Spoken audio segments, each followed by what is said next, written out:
Join me as I step into a tale that bends the cosmos itself, a story where the shadows between the stars whisper secrets, and where a girl must learn the terrifying cost of hope. This is not just a journey across time. It is a confrontation with darkness wearing a friendly smile. Welcome to A Wrinkle in Time. It begins on a night soaked in thunder. Meg Murry sits awake, haunted by the absence of a father who vanished into mystery. Her town dismisses him as a runaway, a ghost who abandoned his family. But Meg refuses to believe the lies. Something deep in her chest pulses with truth. The storm outside rattles her home, but the real storm lives inside her heart. Beside her stands Charles Wallace, her younger brother. Too young to understand everything, yet somehow understanding far more than anyone should. His voice soft, his eyes unsettlingly aware. And then there is Calvin, unexpectedly drawn toward the Murrays by a force he cannot explain. Like gravity tugging a falling star. One night, the front door creaks. And in wanders Mrs. Whatsit. A strange visitor wrapped in mismatched clothing, speaking riddles in a trembling house. She warns them of something malignant, something growing in the darkness of space. Something called the Black Thing. She leaves as suddenly as she appeared, but her warning echoes in Meg's bones. Soon, two more join her. Mrs. Who, speaking in quotations that rattle Meg's mind. Mrs. Witch, her voice stretching and bending through time like a whisper dragged across eternity.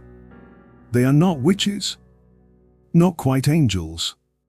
Not human. They are guides forged by cosmic purpose. And then reality tears. With a Tesser, the universe folds like cloth, and the children are hurled through a tunnel of shimmering void. Stars stretch into white scars. Gravity twists their stomachs. The Tesser slams open, and the children crash onto a world bathed in shimmering grass, where flowers sing in soft harmonics, and mountains breathe with living wind. Here, the children learn of the Black Thing. A massive, swirling shadow smothering planets in its cold, tyrannical embrace.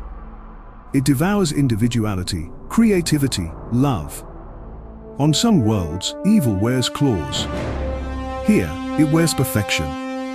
Their next stop is Uriel, a planet of winged beings and blazing light. From its peaks, they gaze out into the cosmos and see the Black Thing blotting the stars like ink. It tightens around worlds like an iron fist. Earth is fighting it too, they're told, though most humans have forgotten the battle. The Tesser opens again. And this time, they fall into horror. Camazots. A city where every child bounces a ball in perfect synchrony. Every door opens in unison. Every bike wheel rotates at the exact same speed. The rhythm is uniform, controlled, flawless. The air carries no laughter, no sadness, no dreams. Only obedience. Meg feels her skin crawl. Charles Wallace's eyes narrow. Calvin's breath shakes. A building stands at the center, white, gleaming, sterile. It hums like a heartbeat. Inside lies central intelligence. And within its cold walls pulses a being known only as IT. IT is not a monster of flesh. It is a giant, disembodied brain. Veins like rivers.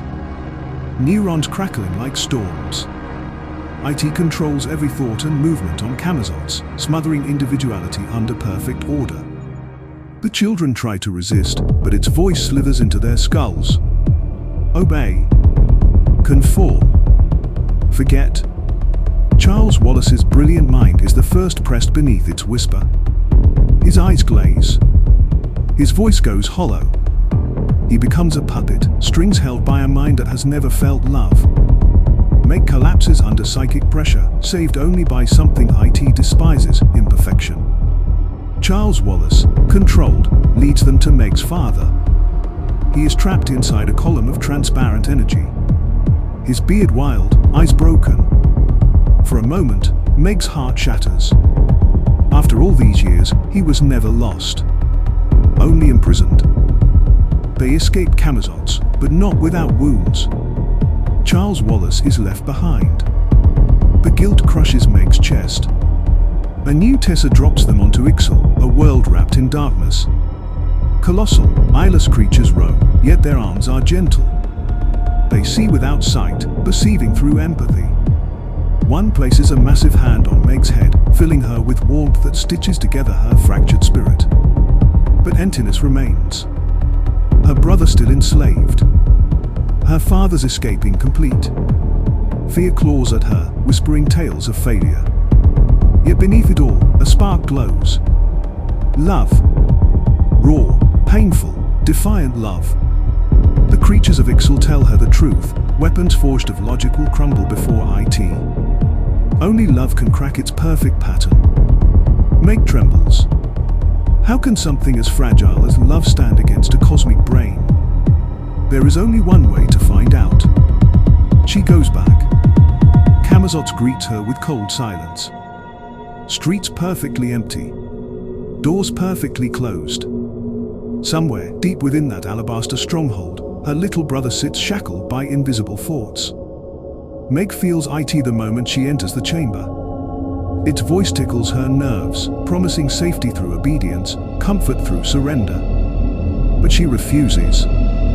She calls her brother's name. Not with fear, but with love so potent it shakes the structure around her. She tells him he is more than his mind, more than perfection, more than control. Crack spider across the psychic hole binding him. It pulses with rage. Darkness flares like lightning. But Charles Wallace trembles, and for a heartbeat, he remembers. And that heartbeat becomes a thunderclap. Love floods the room, something no logic can quantify, no pattern can synchronize. It recoils. Charles Wallace breaks free, screaming Meg's name as tears stream down his face. The Tesser opens one final time. And they are thrown back into their yard, into the trembling arms of their mother. The house is bathed in light. The storm is gone. The silence of Camazotz lingers only as a memory. Meg looks at her family. Her flaws. Her scars. Her doubts. And she understands. The universe does not need perfect people. It needs people who feel. People who resist the quiet suffocation of sameness. People who love, despite the darkness. Because love is messy. Love is chaotic. Love is stubborn. And in a universe obsessed with control, chaos might just be our greatest weapon. So remember this, the darkness will always whisper. It will promise peace through conformity. Safety through surrender.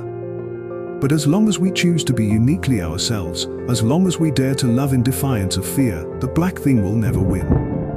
And perhaps, when the stars dim and the silence grows loud, it will be your imperfect heart that keeps the universe breathing.